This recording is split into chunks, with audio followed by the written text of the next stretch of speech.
Hey everybody, it's Jason Blaha here, and today I want to chat with you guys a little bit about why I know, based upon my own experience and observations over the decades, as a guy in his 40s who's done a fair amount of training myself and competing in powerlifting and strength sports and other stuff, that when I give strength standards out there and people tell me that they're unrealistic, that the only reason those are unrealistic is because people surround themselves with weak people.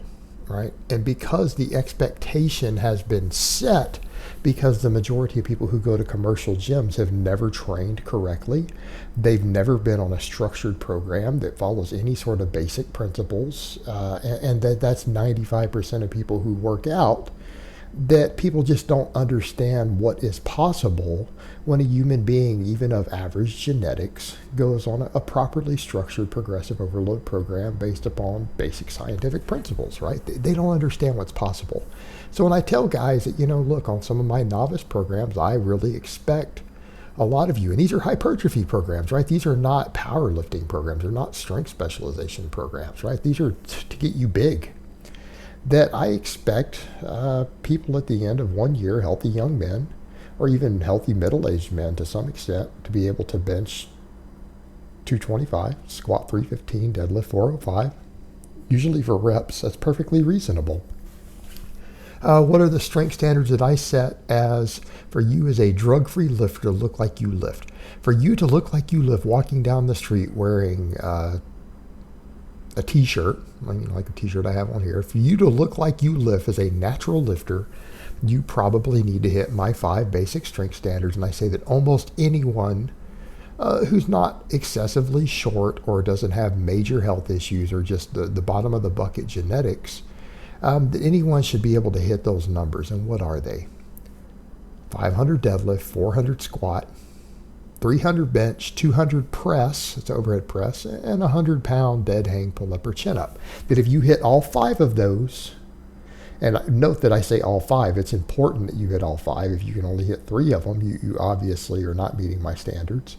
That you're going to look pretty jacked, you're going to look like you lift, and people are going to notice walking down the street that it's going to be obvious that you lift. You're going to look pretty big. Doesn't mean you're going to look like a bodybuilder. Doesn't mean you're going to be the biggest guy walking down the street. But if you hit all 5 of those, you're going to have a reasonable amount of muscle mass.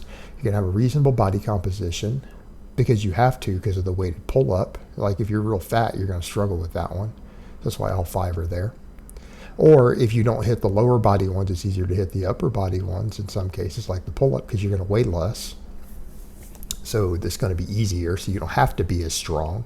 If you have 10 pounds, 20 pounds less lower body mass, it's going to be easier.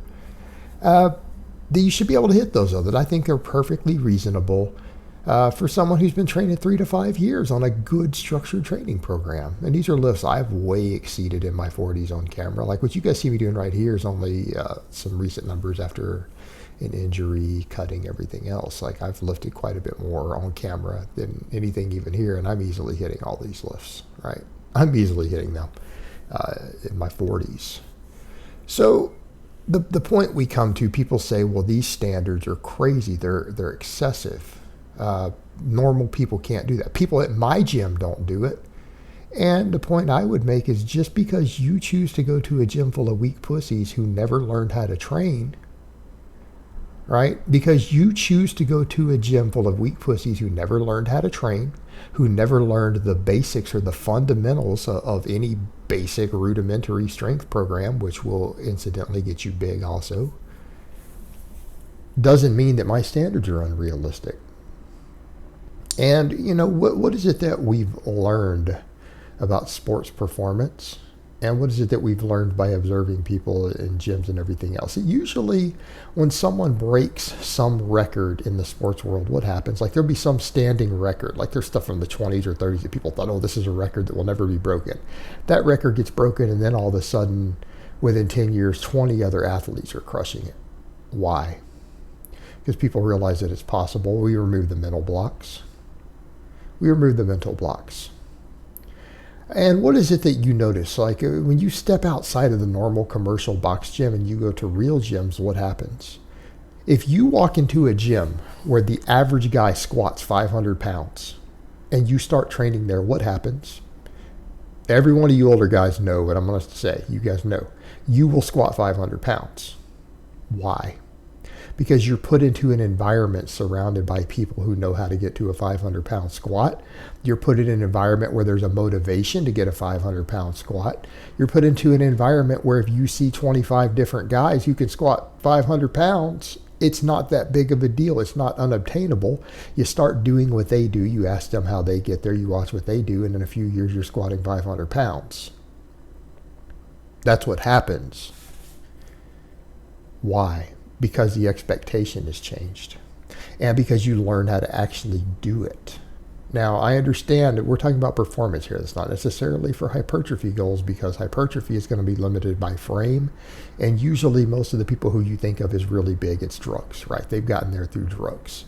Now, of course, by that same environment, if you hang out in a hardcore bodybuilding gym, you are probably going to start pinning test IGF-1, tren, and growth hormone, right? Because everyone else around you is doing it. So you probably are going to get really jacked.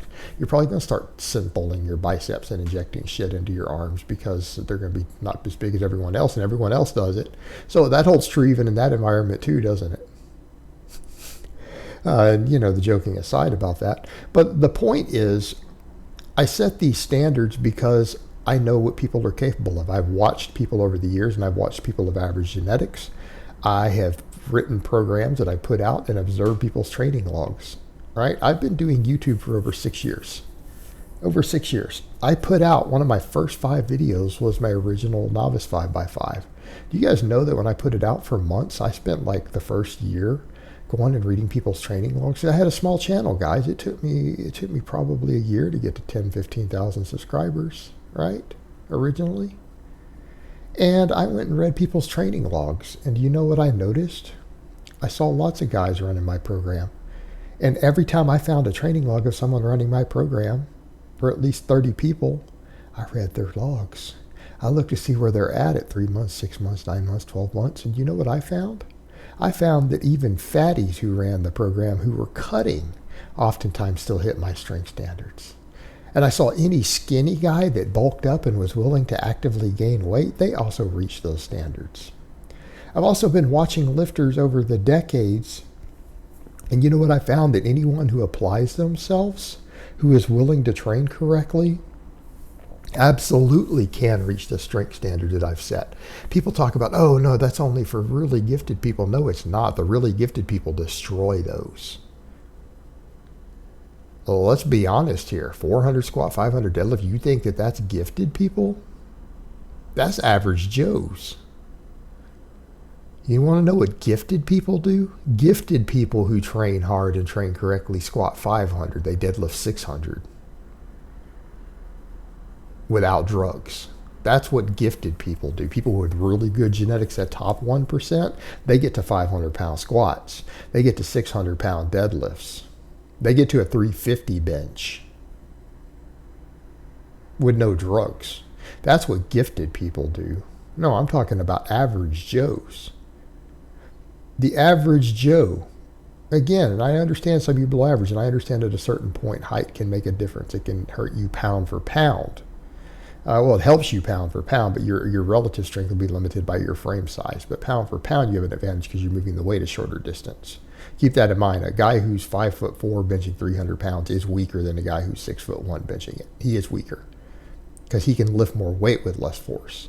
But that aside, barring structural limitations because your frame just can't hold enough muscle to do it, those standards are well within grasp for the genetically average person. That means that over 50% of men will be able to do it. And again, some people have injuries. Some people have medical conditions. People have certain things that will prevent them, which is why there will be some people who can't reach them. But all in all, unless you have something like that happening, those are perfectly reasonable. You guys can reach those. You guys can reach my novice standards that I set for 1 year.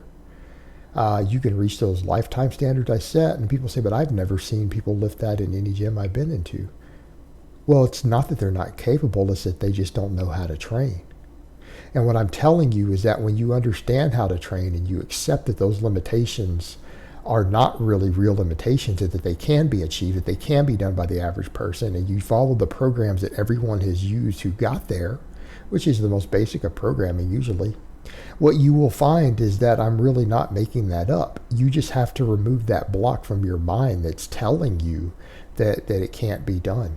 All of those standards are obtainable for the average person if they learn how to train and they accept that they can do it. All right, guys, but that's really all I have to say on that today. I hope it's been informative, and I will talk to you guys next time.